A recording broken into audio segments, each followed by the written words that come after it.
Bonsoir à tous. Bonsoir à tous ceux qui nous regardent en live. Bonsoir à tous ceux qui sont là présents. On va parler ce soir d'un sujet intéressant, parachat de cette semaine. Parachat très riche, la parachat Vayechi, c'est quand même la dernière parachat de toute la Torah.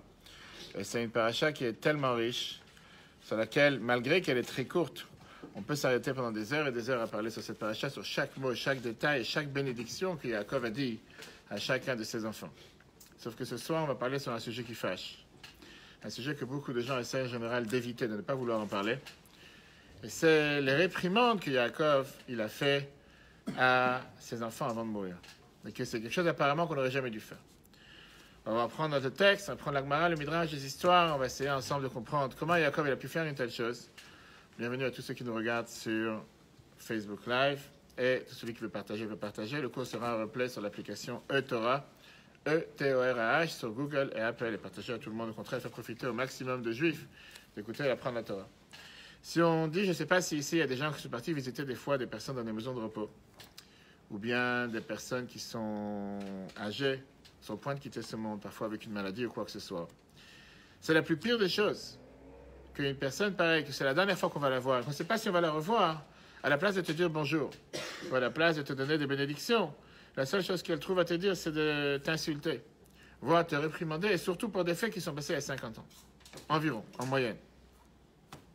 Ce qu'on va voir ensemble ce soir, on va voir comment c'est possible que Yaakov, qui était quand même considéré comme le Bechir Shebaavot, le meilleur des patriarches, Yaakov était celui que la Torah nous dit, il a eu la chance d'avoir Mitato Shlema, il a eu la chance d'avoir son lit parfait, qui veut dire 12 enfants de tzadikim, mis à part les différents épisodes, qu'on a parlé de ça la semaine dernière, la semaine d'avant, vous pouvez voir ça en replay sur l'application, justement.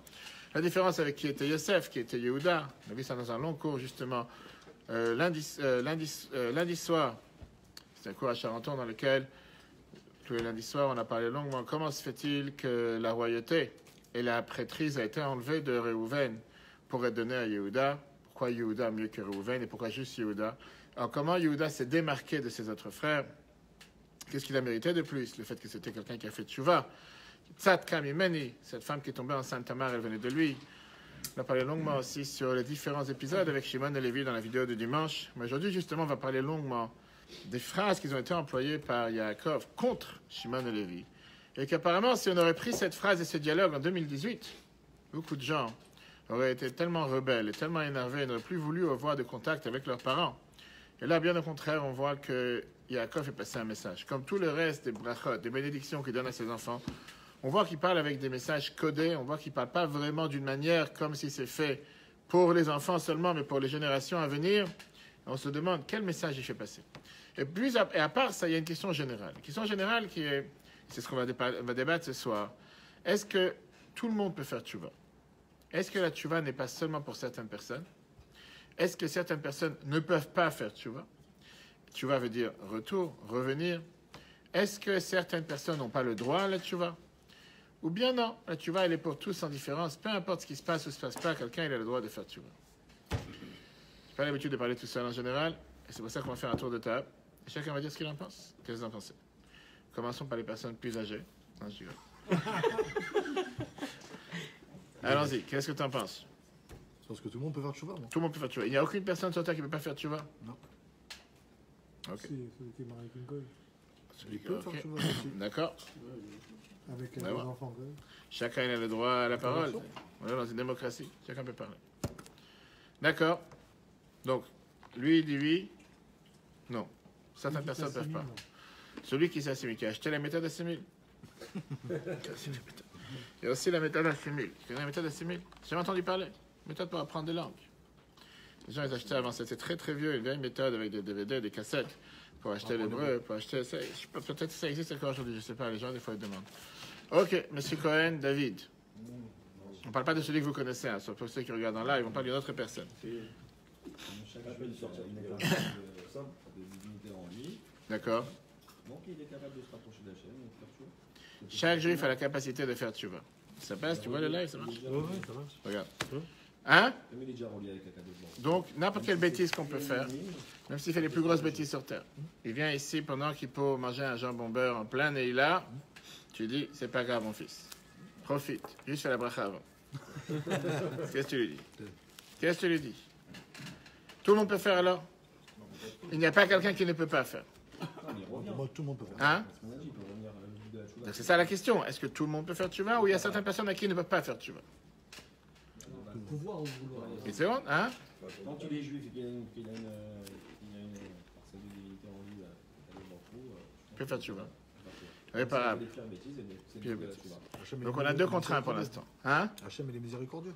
D'accord, c'est pour ça qu'il s'appelle Dieu. Ok, la suite. Allez-y. Moi, je suis 3 contre 1.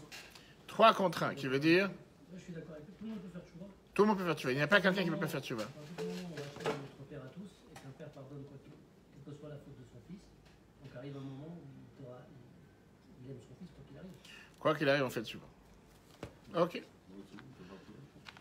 Tout le monde peut faire. D'accord. Est-ce qu'il n'y a pas des personnes sur Terre qu'on ne peut pas leur laisser la possibilité de faire tchouva?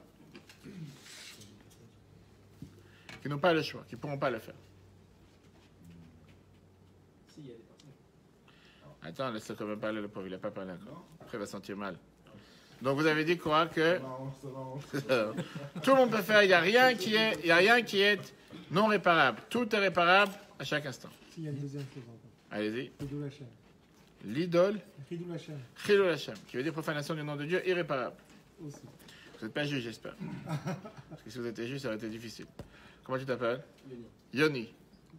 Celui qui est Razacham, il se suicide. Celui que tu as connu des suicidaires? Bah, il continue à trouver. Celui qui se suicide, qu'est-ce que tu veux de lui, le pauvre? Qu'est-ce que tu veux lui faire? Il n'est plus là. Maintenant, je vais te dire une chose. J'ai rencontré des suicidaires dans ma vie, j'ai vu aussi des suicides. Et la Torah considère, et la médecine considère, qu'une personne qui s'est suicidée regrette la seconde après qu'il s'est suicidé.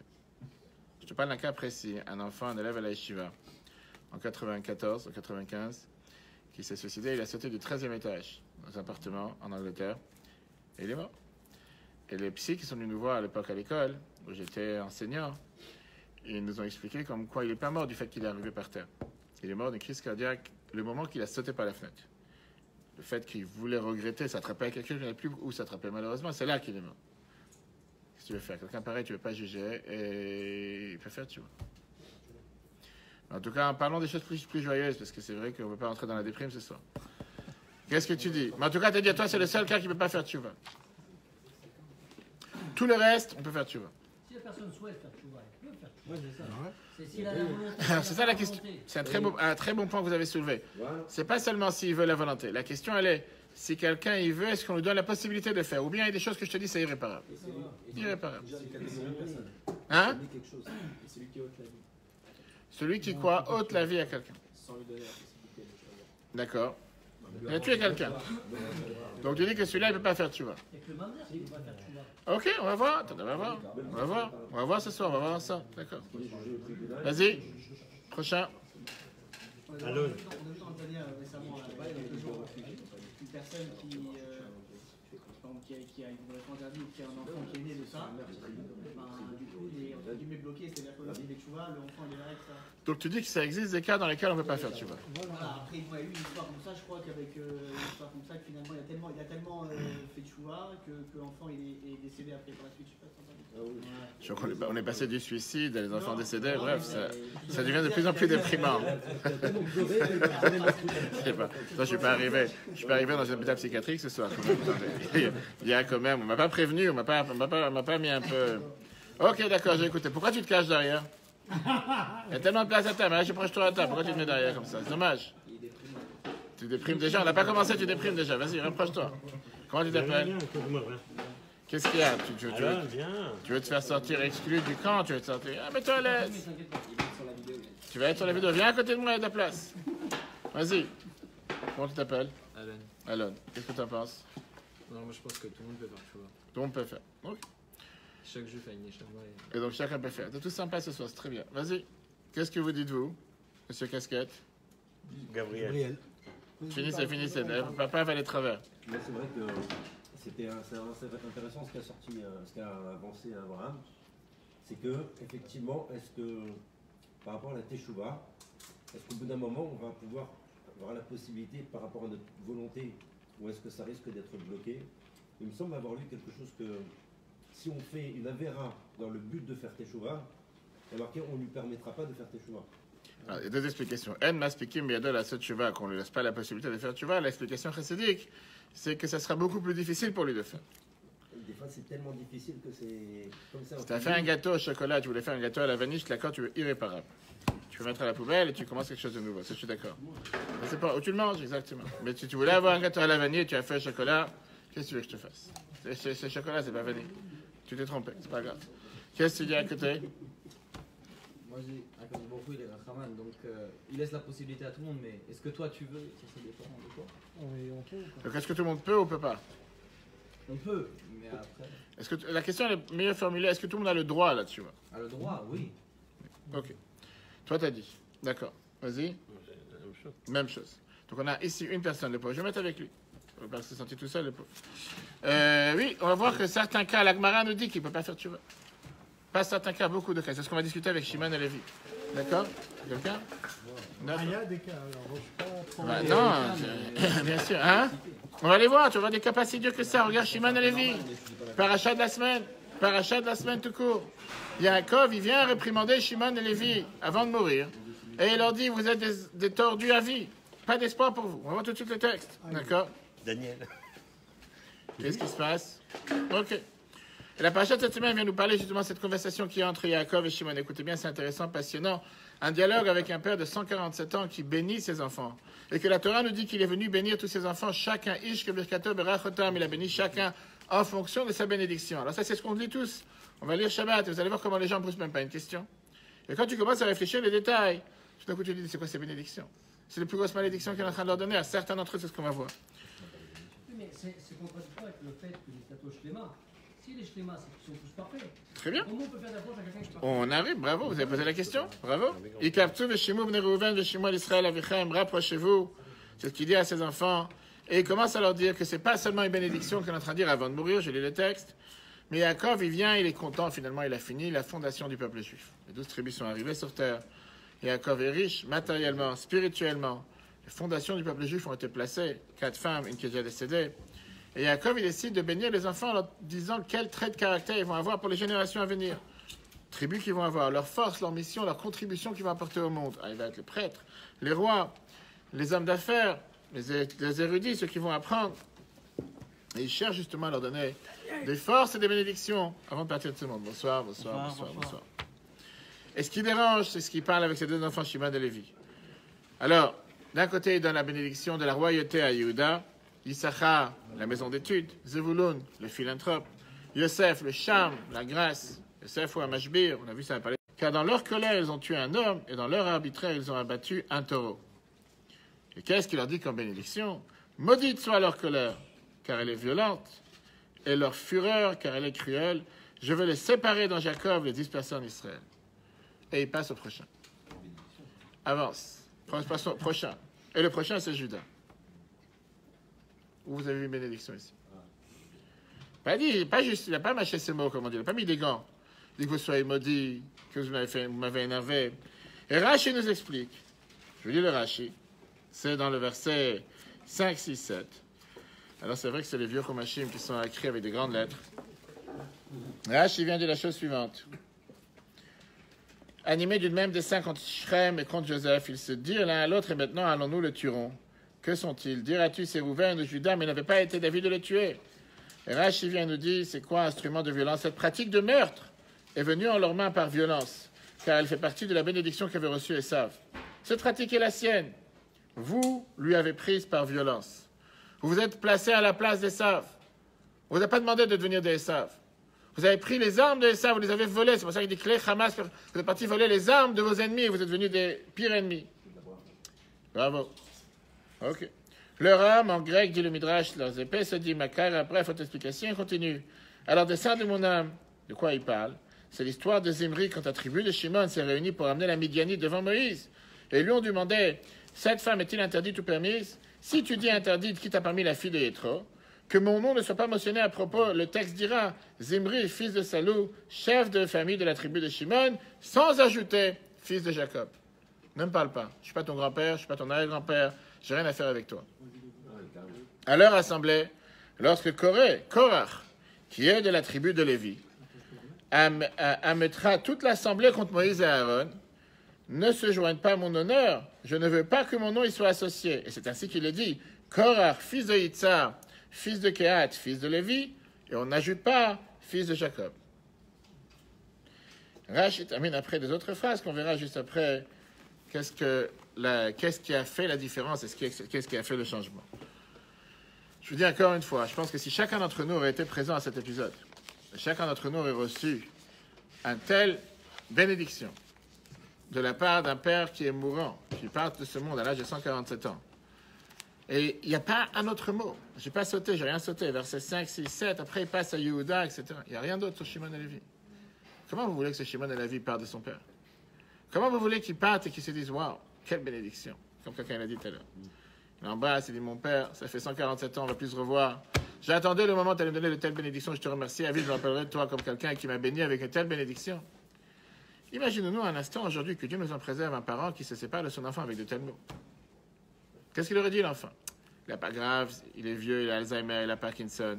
Certainement qu'il ne réfléchit pas à ce qu'il dit. Parlez à Yaakov. Comme on s'est dit, qui exactement, il sait de quoi il parle, il sait qu'est-ce qu'il est en train de dire. Quel j'aurais dit, rejet ou quel dégoût, quel sentiment malheureux. Shimon et Lévi sont partis de leur père. Si on se met à leur place, ils sont venus avec tous leurs frères pour être bénis. Pas seulement pour être bénis, pour avoir la bénédiction, comme la Torah nous a dit avant. On voit juste après, Ishke Birkato Berachotam, qu'il a béni chacun en fonction de ce qu'il méritait, en fonction de la bénédiction qui est adaptée à chacun. Dans le verset 28, c'est toujours important de donner les sources. Tout cela sont les 12 tribus d'Israël, et c'est là que leur père leur dit et les bénit, chacun selon sa bénédiction propre, il est béni. Alors, on ne parle pas l'hébreu comme il faut, on ne sait pas de quoi on parle. Qu'est-ce que ça veut dire qu'il les a bénis? C'est quoi cette bénédiction? Voilà les 12 tribus, on n'a pas fait de distinction entre les uns et les autres. Où est la bénédiction? Et pourquoi ils ont été privés à l'éternité d'avoir reçu les bénédictions que tous les autres tribus ont reçues? Comment Yaakov n'était pas capable de leur dire un seul mot de bonheur, un seul mot de gentillesse, un seul mot de compassion? Alors ils ont fait une bêtise, et on va parler de cette bêtise. C'est pas une grande bêtise. Qu'est-ce qu'ils ont déjà fait? Ils sont partis sauver leur sœur Dina qui s'est fait violer, kidnapper. Je ne sais pas si quelqu'un d'autre aurait réagi différemment. Alors oui, ils n'auraient peut-être pas dû le faire, peut-être ils ne sont pas consultés avec Yaakov comment ils l'ont fait. Mais pourquoi avoir agi de cette manière? Et comment ça se fait que Yaakov ne veut pas qu'ils partent en face de lui avec un mot au moins qu'ils se rappellent quelque chose de positif de leur père? Même Réhouven, qui n'est pas le plus sympa de l'histoire. D'ailleurs, Réhouven a été puni, le fait que Dieu lui a enlevé la prêtrise et la royauté qui a été donnée à Yehuda. Même Réhouven, avant qu'il le réprimande, tout au départ, son père, il lui dit, premier verset, le verset 3, Ruben, tu es mon premier-né, mon orgueil, les prémices de ma vigueur, le premier en dignité, le premier en puissance. Après, il continue à lui dire, impétueux comme l'onde, tu n'auras pas l'avantage car tu as attenté au lit paternel. Bref, il le réprimande après, je dis pas le contraire. Mais au départ, il y a tout un verset dans lequel il lui dit, tu es quand même le premier-né, tu es quand même mon fils, je t'aime, tout ce que tu veux. Et après, il commence à passer à autre chose. Et là, avec Shimon et Lévi, on parle ici seulement du négatif. Pas seulement du négatif, on parle que... Première des choses, comment il les accueille dans sa chambre, dans son bureau, je ne sais pas où il était sur son lit. Vous avez volé des armes, vous êtes des terroristes, vous êtes des tueurs. Tu m'as demandé de venir pourquoi? Tu m'as demandé de venir pourquoi? Pour m'insulter? Pourquoi tu veux que je vienne te voir ce soir? Je voulais te dire au revoir pour que tu m'insultes. D'accord? Et je dis tous les Shabbats, tout le monde, tu vas aller voir Shabbat. Je ne sais pas combien de personnes sont là Shabbat, écoutez le Vayechi. Vous allez voir qu'il y a pas, je ne pense pas qu'il y aura beaucoup de monde qui vont sursauter quand on lit ces bénédictions. Les bénédictions, les 12 bénédictions en avance, tous les enfants qui ont été bénis. On commence, on va réfléchir ce soir ensemble. David m'a dit qu'on a affaire avec des grands érudits, on doit méditer chaque mot qu'on dit, on doit faire attention, on va voir comment ces mots, ce sont des perles. Pas juste des perles, ce sont des leçons énormes pour chacun d'entre nous. Lévi, avançons quelques années plus tard. Lévi est devenu le père de la tribu de laquelle va naître Moshe. Aaron, les Kohanim, les Lévi'im, le leader du peuple juif. Il va dédier sa vie pour le service de Dieu dans le temple. Quel est le message que le Père fait passer à la tribu de ceux qui vont devenir les grands prêtres? Les prêtres, ceux qui vont servir Dieu dans le temple. C'est ça un message de bénédiction, de force. Et la Torah, elle termine, comme j'ai dit tout à l'heure, ça, ce sont les 12 enfants avec lesquels il les a bénis. Et je ne vois pas ici où est la bénédiction pour Shimon et Lévi. La seule chose qu'il leur a dit, vous avez volé des armes qui sont volées. La vérité, je vous dis, si on se met aujourd'hui en 2018, et qu'un père ou une mère ou un proche dit à quelqu'un avant de mourir de telles phrases, ça sera la catastrophe. Et même les sushis sont là. Que Dieu vous bénisse. C'est vrai que dans tous les cours, on a l'habitude de manger. Vous savez pourquoi les gens ils mangent pendant les cours? Ou ça, au moins, ils ne parlent pas. Vous pouvez manger et parler, il n'y a pas de souci. Ils arrivent à manger en parlant ici. Ils arrivent à manger en parlant. Ici, ils sont professionnels. Professionnels. Je dis d'accord, une fois, si on réfléchit sur le sens simple, on peut déprimer rapidement. Pas comme on a parlé tout à l'heure des suicidaires et voir des enfants qui sont, bref. Si quelqu'un il réfléchit un instant qu'un enfant, il va voir son père qui est en train de mourir, et qu'on te dit qu'il va te donner une bénédiction, tu te prends de telles claques, avec de telles malédictions, clairement de malédictions, il n'y a pas à tourner en rond. Maintenant, on prend le sens simple du verset. Je ne sais pas de quelle manière ils sont sortis de la chambre. Ou bien ils étaient aveugles et sourds, ou bien ils se sont dit certainement qu'il a disjoncté, il est malade, il est totalement Alzheimer, pas seulement à moitié. Mais je ne pense pas qu'ils sont sortis de la chambre au moment où on en tient, en se disant bravo, merci mon Dieu que mon Père m'a donné une telle bénédiction. À part si vous pensez différemment. On va voir ce soir magnifique explication de la Chassidoute, magnifique explication que le Rabbi de Tzemach Tzedek, le 4e Rabbi de Chabad, et que le Rabbi a mentionné plusieurs fois. Comment on doit apprendre ce verset?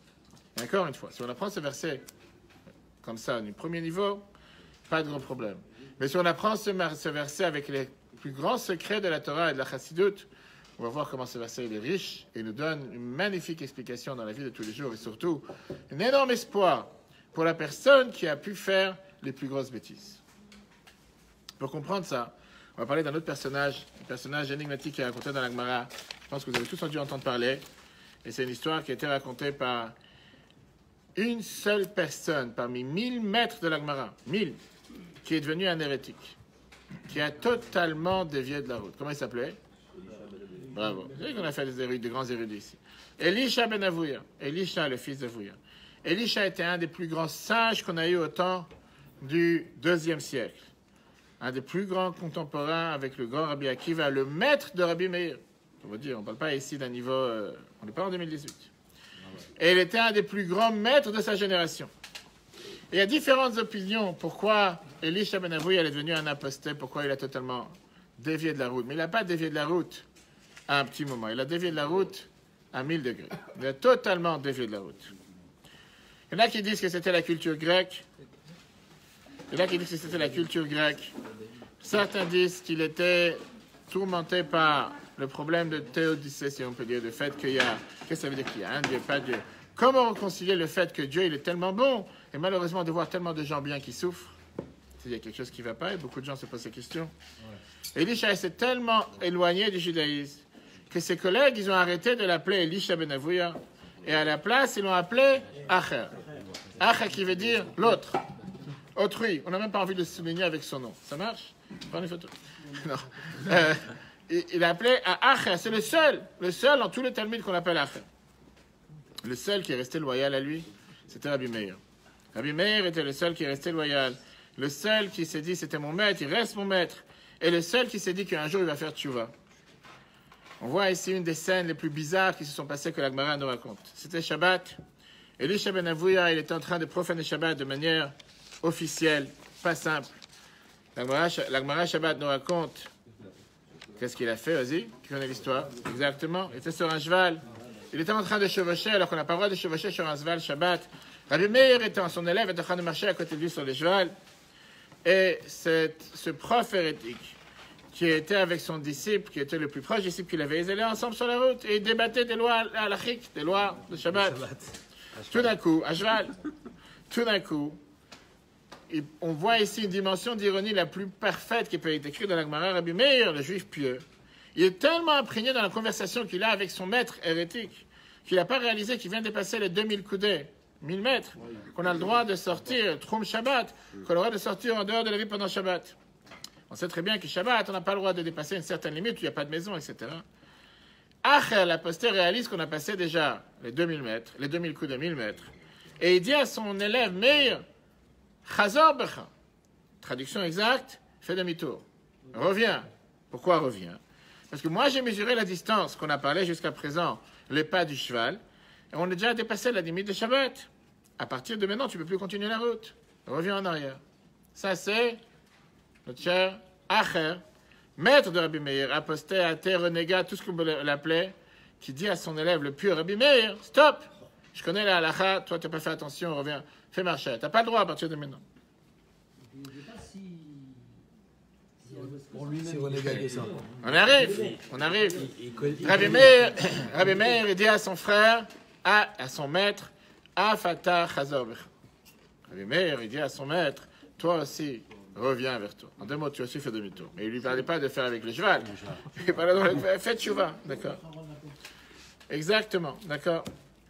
Et donc il lui dit que cette barrière, cette limite qui est donnée avec ces 2000 mètres, c'est pas juste une barrière symbolique entre la ville, le quartier, c'est plutôt une barrière entre deux mondes. Le monde de la croyance et le monde de l'hérésie, le monde du judaïsme, le monde de ceux qui sont totalement non affiliés. Et Elisha ben Avouya, qu'il était à ce moment sensible à la sainteté des Shabbat. Rabbi Meir, il voit, il y a quelque chose avec lui, comme tu viens de dire, il a une neshama, il a quelque chose, il n'est pas totalement déconnecté. Il dit, toi aussi revenir. Rabbi Meir, il essaie de prendre l'opportunité pour dire à son maître que, de la même manière que tu viens de me découvrir quelque chose du judaïsme intéressant, tu te rappelles des halachot, tu sais de quoi on a affaire, vas-y, reviens, ça y est. Tu as eu un moment dans lequel tu étais totalement athée, mais maintenant reviens, je t'en supplie, reviens avec toi. Et il le supplie de revenir. Quelle est la suite? Celui qui connaît l'histoire, comment c'est elle qui connaît l'histoire? Elisha répond à cette histoire avec une phrase bizarre. La Gemara nous raconte comme quoi Elisha répond à son maître Rabbi Meir, je lis le texte. Elisha dit à son élève, je ne peux pas revenir. Un jour, j'étais sur mon cheval, la Gemara raconte, c'était Kippour. Et cette année, Kippour est tombé un Shabbat. J'étais en train de courir derrière le Saint des Saints. Et j'ai entendu une voix du ciel, une bat-colle qui sort du ciel et qui dit « Reviens vers moi, mon enfant perdu, tous sauf Acha. » C'est la voix que j'ai entendue du ciel. Comme ça, il dit Acha. J'ai entendu une voix du ciel, une bat-colle qui sort du ciel. Et que la voix de Dieu dit, appelle le peuple juif le jour de Kippour, derrière le Saint des Saints. « Shuvu banim shavavim, revenez mes enfants, tous ceux qui se sont perdus, à part Acha. » Elisha est conclu en disant Dieu il pardonne à tous ceux qui ont fait une faute, à tous ceux qui ont fait tchouva. Une exception. Elisha ben Avouya. Moi qui étais un maître du peuple juif, que j'ai trahi le peuple juif, j'ai trahi la communauté juive, moi qui connaissais tellement, qui a fauté tellement, j'ai fait un tel dommage, pour moi il n'y a pas de manière de revenir.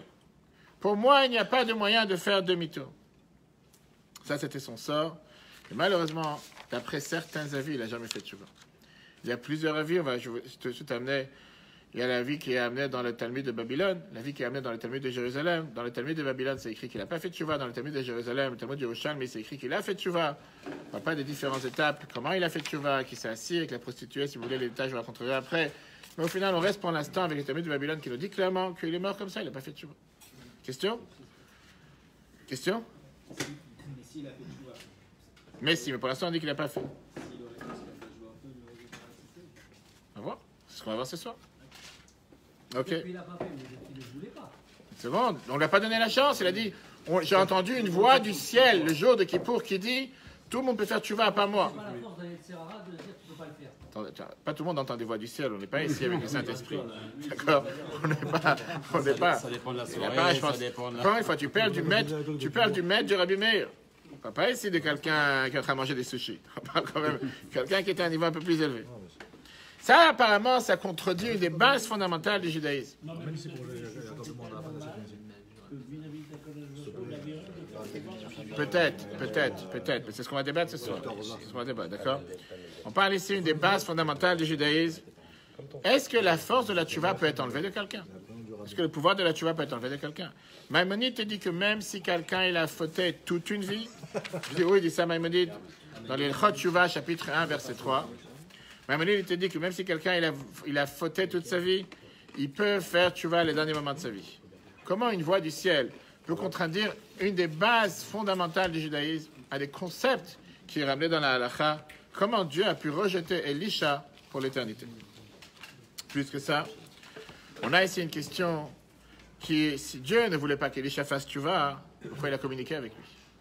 Si jamais c'est quelqu'un qui est tellement mauvais, qui est tellement mal, comment ça se fait que Dieu il entend une voix du ciel qui lui parle?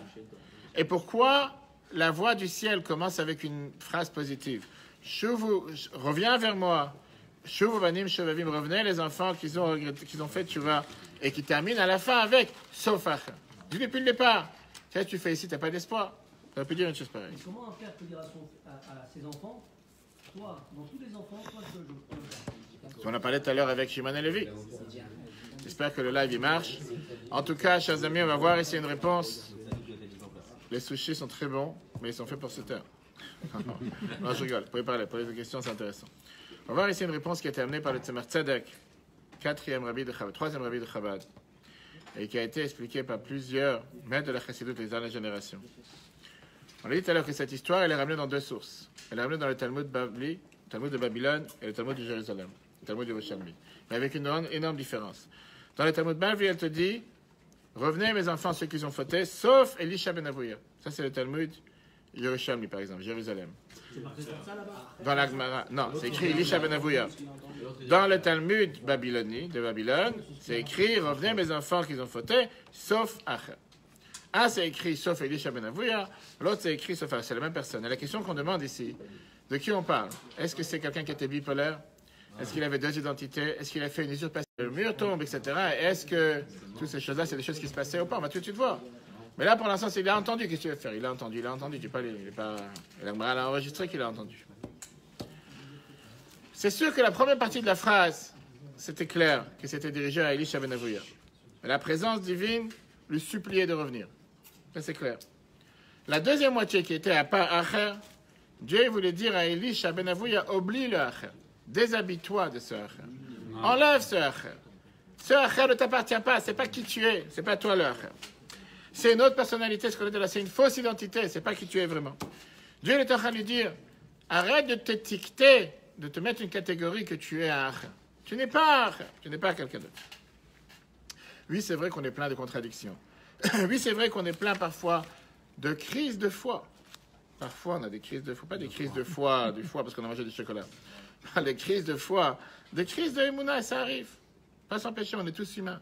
On a le droit d'avoir des questions. Quand on voit que 2 soldats se font tuer en entrant à la maison comme la semaine dernière, et qu'un couple se fait tirer dessus, et qu'heureusement ils sont sauvés avec un bébé qui se fait tuer, 4 jours plus tard il meurt, on a le droit d'avoir des questions. La Torah n'est pas contre d'avoir des questions, on peut se poser des questions.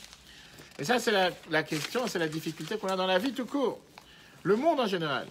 La tragédie, elle est quand nous, on commence à s'identifier avec le mal qu'on peut faire, ou les mauvaises choses qu'on peut faire, et on se dit que notre âme est remplacée par un Acher, que quelqu'un d'autre s'est habillé à l'intérieur de nous, que nous ne sommes pas qui nous sommes réellement.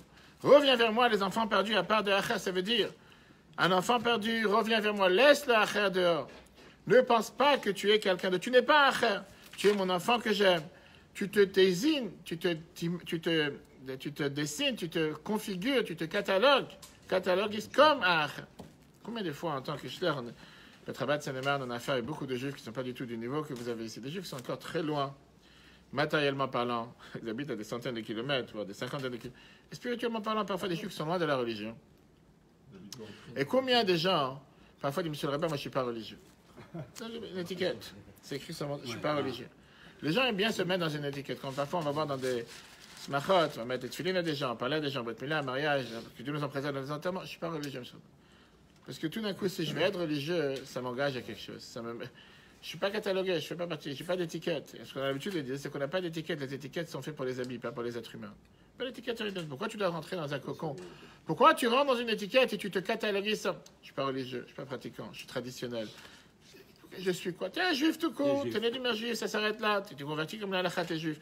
Qu'est-ce qu'on a besoin de rentrer avec une étiquette religieux, pas religieux, je pratique pas, je que Shabbat, pas tout le temps, je mange. Oublie l'étiquette. Écoutez comment le Rabbi explique ça de manière très riche. Ça marche encore? Ça, je ne sais pas si ça marche. Comment le Rabbi explique? Comme chacun d'entre nous, on a ce dialogue, comme chacun d'entre nous, on a ce conflit.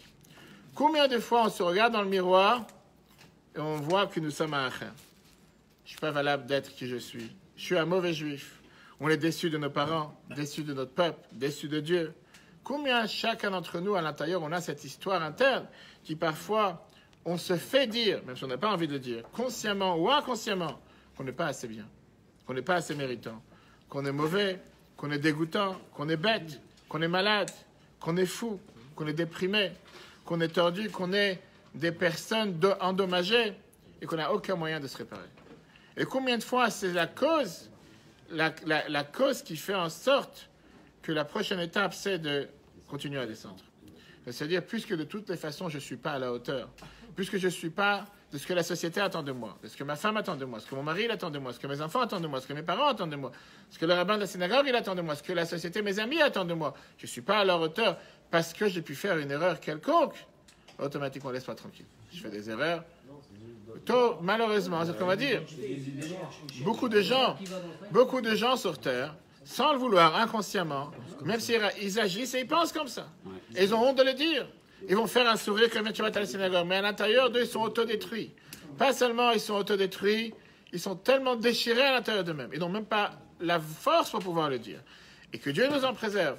Combien d'entre eux passent jusqu'à devenir suicidaires et se suicider? Combien de nos jeunes se suicident aujourd'hui, en États-Unis, en Amérique, dans la communauté? Parce qu'ils ne se sentent pas à la hauteur de ce qu'on attend d'eux. Je parle combien de gens dans la communauté juive se sentent tellement rabaissés, tellement mal jugés, alors que c'est totalement faux. Mais ils se sentent vu le regard de l'un ou de l'autre. Parce qu'il est venu Shabbat peut-être sans kippa, ou il est venu Shabbat pas comme il aurait dû venir Shabbat. Ou peu importe ce qu'il a dans la poche. Tout d'un coup, il est jugé. Dis-moi, jusqu'à la fin, tu vas amener des assiettes sans fin. Ben, oh Hachem. Tu parles beaucoup. Ça, c'est... OK.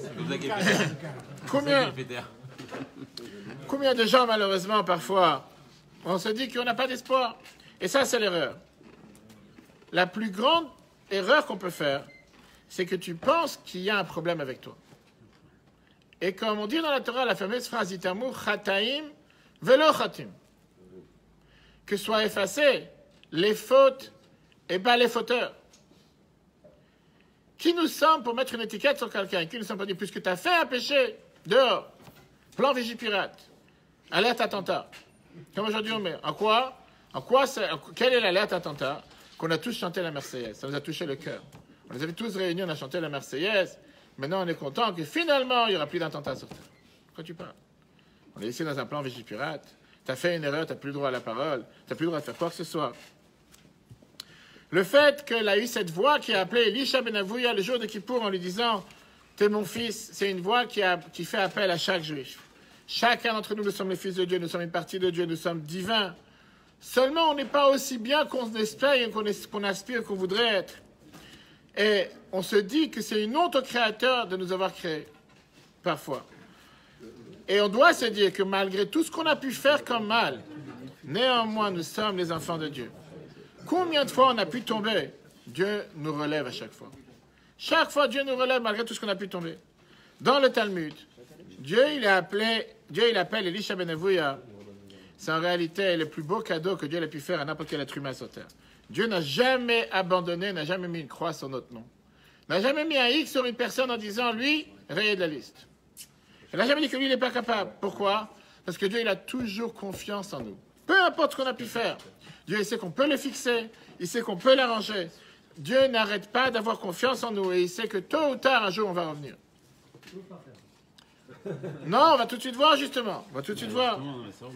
Écoutez une histoire qui s'est passée avec notre cher ami. Écoutez une histoire qui s'est passée avec notre cher ami le général et le ministère de la Défense, le ministre de la Défense, Moshe Dayan.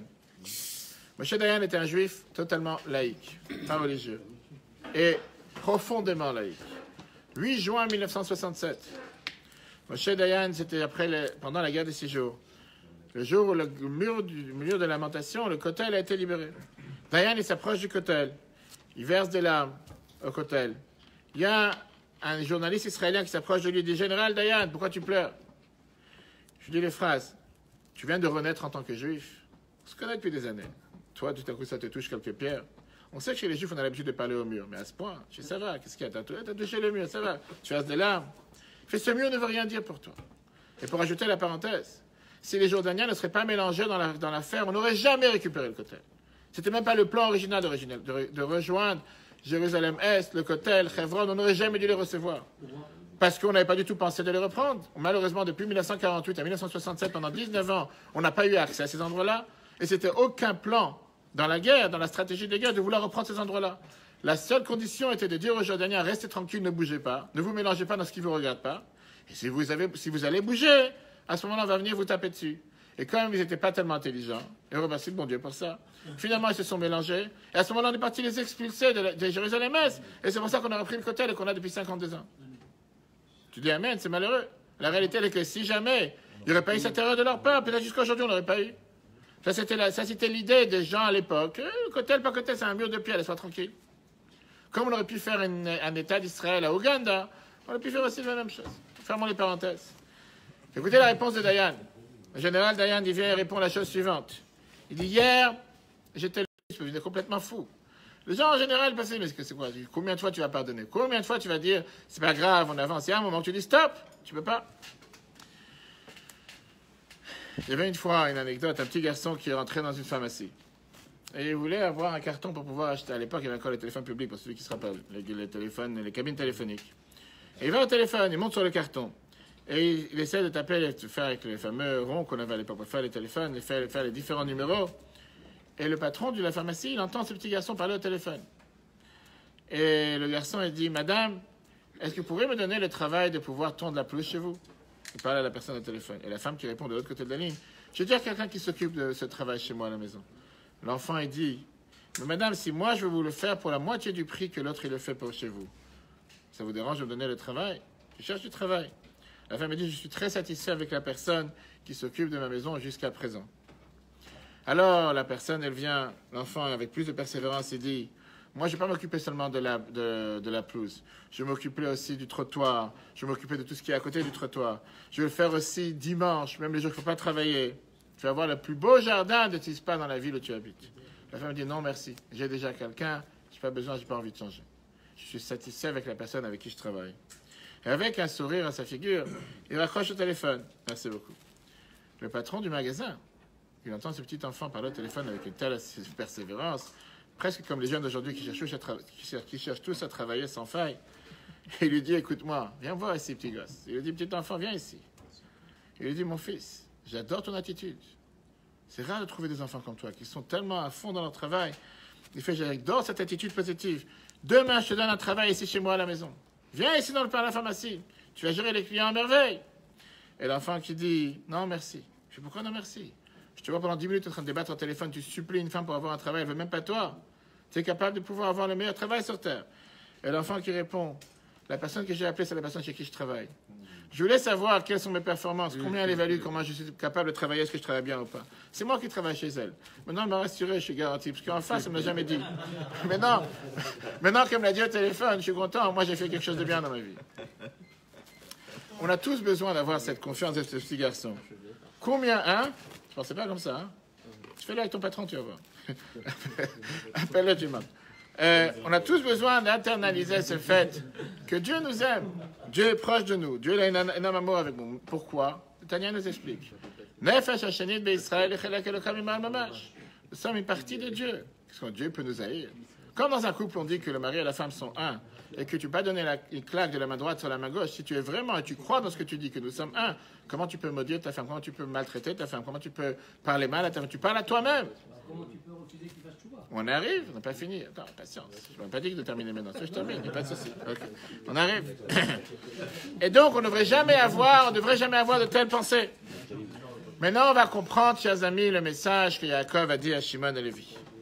Quand il y a eu le complot de Shrem, et quand il y a eu le complot qu'ils ont voulu tuer Yosef, Shimon et Lévi, ils ont exprimé leur côté violent, leur côté de Esav, comme il leur a dit. Dans leur pensée, c'était la chose la plus justifiée à faire, et on peut débattre s'ils avaient raison ou pas. Ils ont pris les armes dans leurs mains, et ils ont décidé, sans demander à Yaakov, qu'on devait agir de cette manière. Maintenant, est-ce que Shimon et Lévi auraient dû agir différemment? Shimon et Lévi, c'est ceux qui allaient construire le futur du peuple juif. C'était ceux qui allaient être, comme on était les Kohanim, les Lévi'im. Est-ce que c'était vraiment qui ils sont? Est-ce que c'était vraiment qu'est-ce qu'ils représentent? Est-ce que c'était vraiment leur trait de caractère? Eux, peut-être, ils étaient certainement brisés de ce qui s'est passé. Du fait que certainement, ils allaient être éloignés du peuple juif à cause de ça. Personne ne allait savoir qu'ils n'auraient pas des représailles. Personne ne pouvait être au courant qu'ils n'allaient pas, après avoir tué toute une ville, il va savoir qu'est-ce qui peut arriver, il peut avoir la guerre du monde. Ils n'étaient pas forcément censés savoir. Yaakov était un père qui les aimait. Yaakov, il vient donner une bénédiction à ses enfants, il leur donne la plus grande réassurance de qui ils sont et qu'est-ce qu'ils représentent. Et Yaakov, il dit à ses enfants avant de mourir, votre image de vous-même, c'est une fausse image que vous avez. Vous pensez que vous êtes quelque chose que vous n'êtes pas. Ne pensez pas que vous êtes des personnes violentes. Ne pensez pas que vous êtes des personnes qui sont des gens qui ont fait les plus pires des choses sur terre. Ça, ce sont des armes et des épées qui ont été volées d'Esav. C'est pas qui vous êtes. Oui, c'est vrai, vous avez agi de cette manière, mais ne tombez pas dans le désespoir à cause de ça. Vous avez la force de sortir de cette image, de se déconnecter de cette image que vous avez. Et maintenant, on va reprendre le texte ensemble. Vous allez voir à merveille comment la Torah est pointilleuse avec le texte. Et qu'est-ce que la Torah est en train de dire? Yaakov, il dit, je sais comment c'est difficile pour vous de faire une chose pareille. Mais je vous donne ma bénédiction que vous allez réussir. Si vous pensez tous les jours que ce n'est pas vous, c'est pas qui vous êtes, c'est des affaires volées, c'est pas qui que vous représentez. Shimon et Lévi, qu'on a dit tout à l'heure, ils ont volé l'image de quelqu'un d'autre. Vous avez décidé d'être un acher. Vous avez décidé de vous comporter comme de mauvais enfants. Et Yaakov est en train de leur dire, c'est pas qui vous êtes. Votre colère, votre rage, votre précipitation, vos armes, ils ont tous été volés. C'est pas quelle est votre essence qui est une essence pure, une essence sainte. Vous êtes des enfants merveilleux. Vous avez été habités par une usurpation d'identité. Quelqu'un d'autre, un dibou comme certains diraient. Quelqu'un qui est venu, qui s'est habillé en vous, mais c'est pas qui vous êtes vraiment. Écoutez une histoire. 2 enfants, ils ont été renvoyés d'une école. Parce qu'ils ont fait une blague au prof qui n'a pas aimé. Pas ils ont mis des chewing-gums sur la chaise, sur la table. Pas savoir ce qu'ils ont fait, ils ont mis de l'huile, je sais pas, qu'ils ont fait quelque chose de tellement terrible. Ils étaient envoyés. Qui c'est qui se reconnaît? Quelqu'un se reconnaît? Ok, il n'y a pas de nom, personne sait. Ici, on parle de... On parle, d'accord. Bref.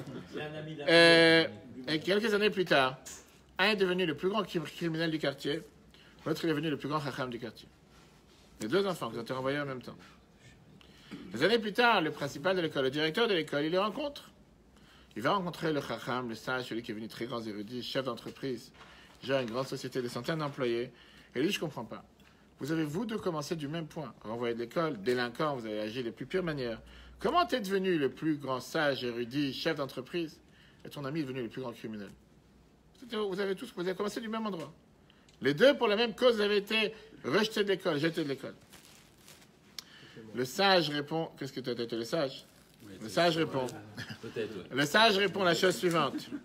Quand on a été expulsé de l'école, le père de mon ami, il a puni, il a rabaissé, il a critiqué, il a mis à terre, il a puni sévèrement.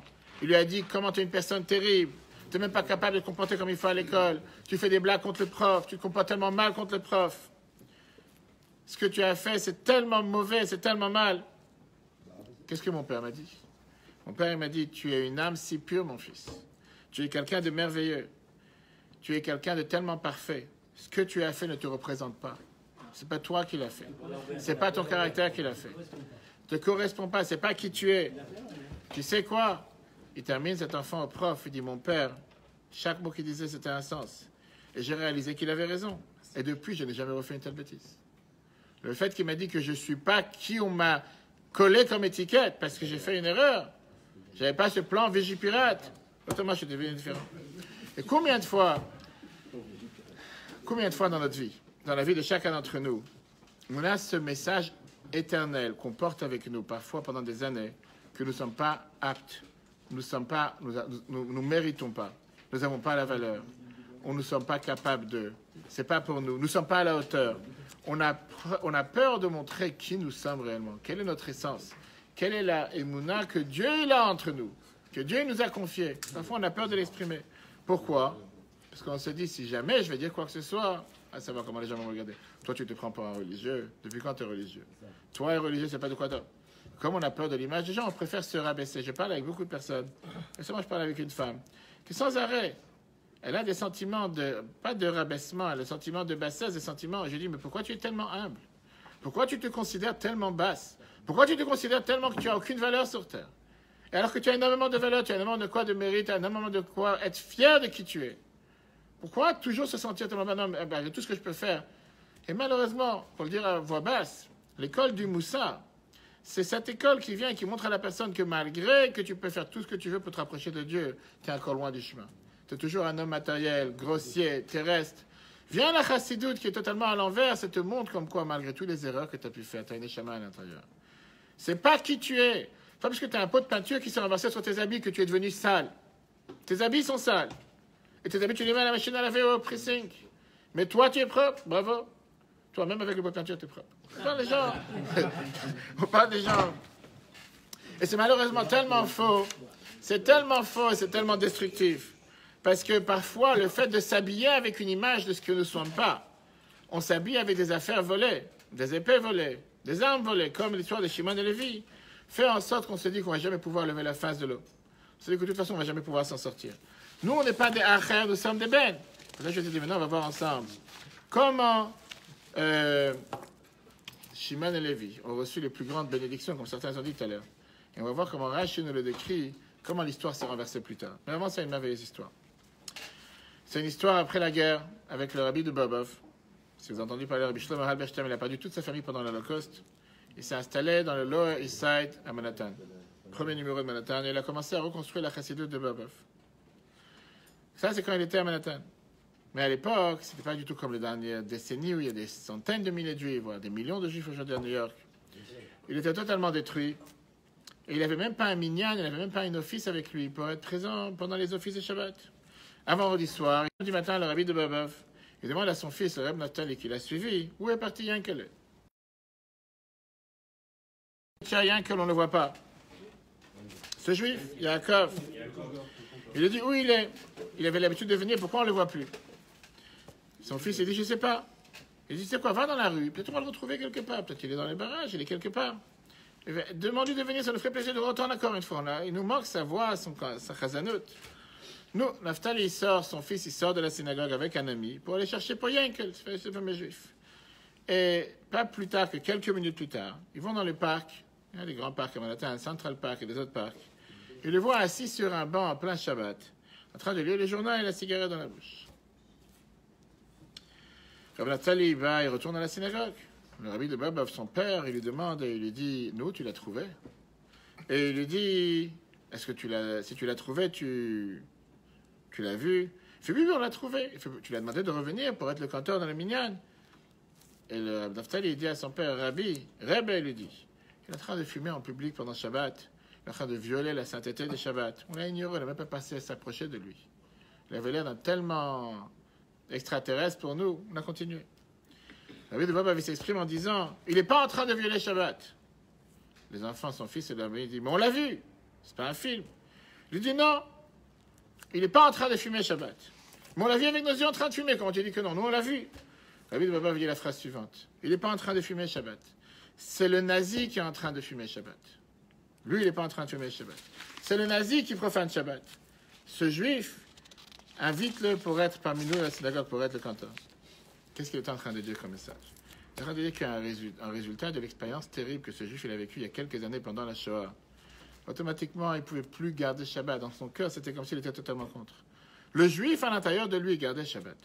Le fait qu'il y avait une erreur qui se passait à l'apparence, c'était le nazi qui s'était habillé sur lui, qui a fait en sorte qu'il ne peut pas garder Shabbat. 30 ans plus tard, un juif est venu voir le rabbi de Bobov avec une kippa sur la tête. Et il lui dit, je voudrais t'inviter au mariage de mon fils, si tu peux faire la choupa. Il dit, moi je suis le fameux Yankel. Tu te rappelles de moi, j'étais le canteur dans ta synagogue il y a 40 ans, dans les années 40, dans le Lower East Side. Le rabbi de Bobov qui était déjà très âgé. Il l'embrasse, il se rappelle de lui. Il appelle son fils, Rabbi Naftali, qui est devenu maintenant le rabbi de Bobov. Et il lui dit, tu vois mon fils, tu vois ce que je t'ai dit la dernière fois? J'avais raison quand je t'ai dit que c'était le nazi qui violait Shabbat. C'était pas le juif. C'était pas Elisha ben Avouya, c'était Acher. Le rabbi précédent, le 6e rabbi de Chabad, Rabbi Yosef Yitzchak a dit une fois la phrase suivante. De la même manière qu'on doit connaître ses défauts, on doit aussi reconnaître ses propres qualités. Mais la phrase, je l'ai mal traduite. La phrase, comme on dit, elle est exacte. Quand le rabbi a parlé de ça longuement, parce que son rabbi, c'était le rabbi précédent, le rabbi explique la chose suivante. De la même manière que quelqu'un doit reconnaître les défauts, pareil, quelqu'un doit reconnaître ses propres bonnes qualités. Ses propres bonnes qualités n'existent pas dans ses propres défauts. Dans les défauts, c'est les défauts tout court. Ses propres bonnes qualités. Le rabbi, il explique et dit, sois attentif à la nuance.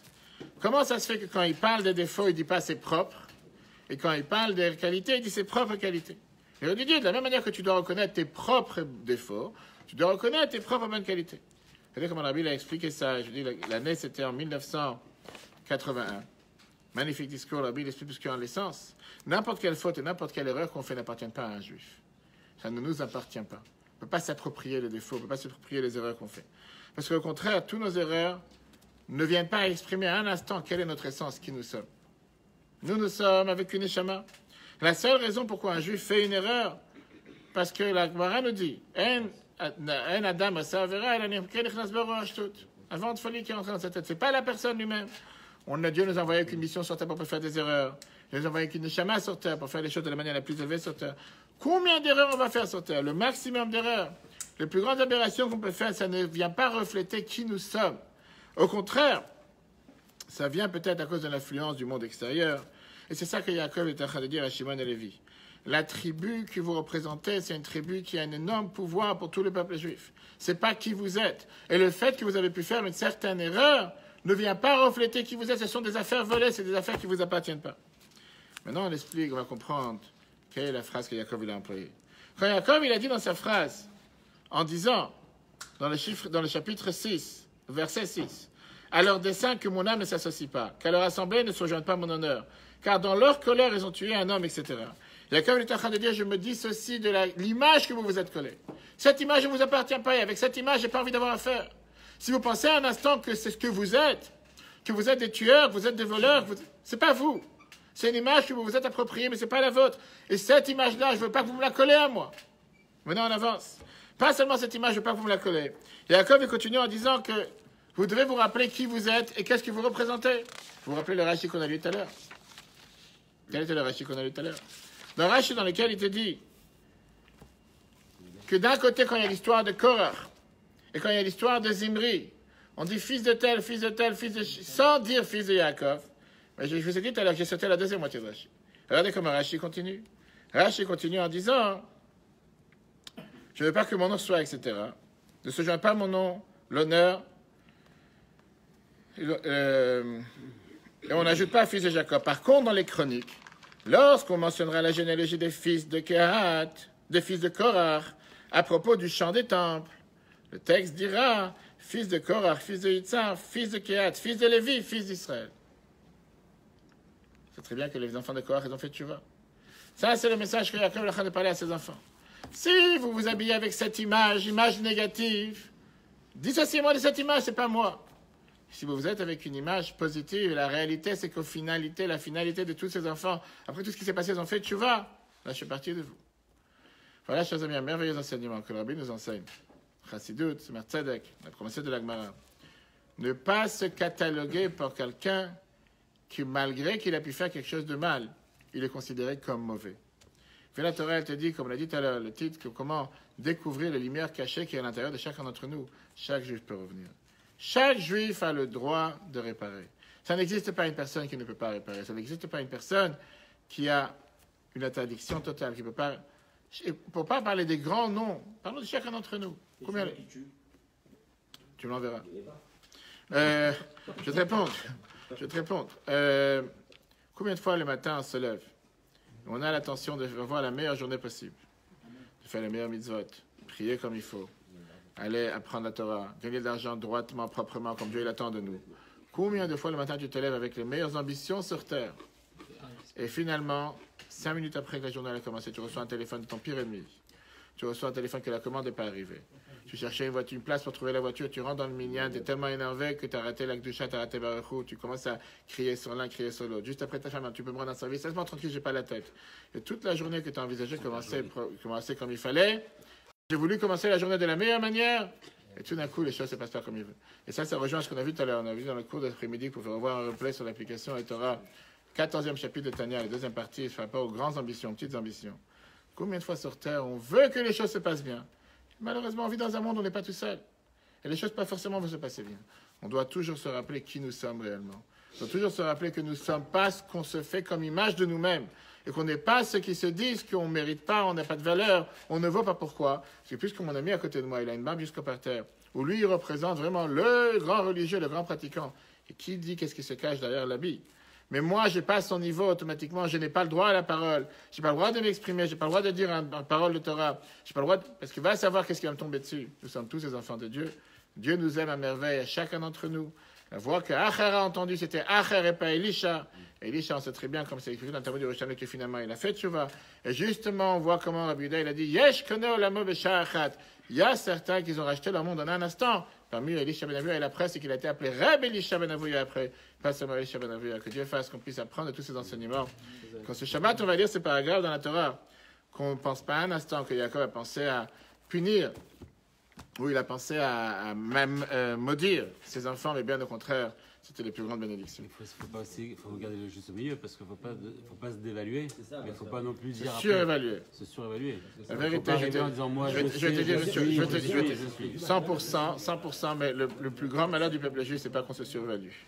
Le Le grand malheur du peuple juif, c'est qu'à chaque fois, on a tellement un sentiment de bassesse, on a tellement un sentiment comme quoi on n'est pas apte, on n'est pas valeureux. Et justement, ce que tu viens de dire, c'est valable pour ceux qui sont, soi-disant, des grands érudits, des grands sages et des grands rabbins, qu'à eux, la Torah leur demande de faire attention, de ne pas penser qu'ils sont déjà arrivés au sommet, mais qu'ils ont encore beaucoup à faire. Mais on parle des juifs en général qui ne sont pas encore, comme chacun d'entre nous, combien on doit faire 100%. Et tout avec ce mérite, c'est aussi une responsabilité. Mais c'est pas parce qu'on n'est pas à la hauteur que pour ça on doit se dénigrer, on doit se rabaisser. Je vais juste fermer les lives, après je vais raconter une histoire. Le cours sera en replay sur l'application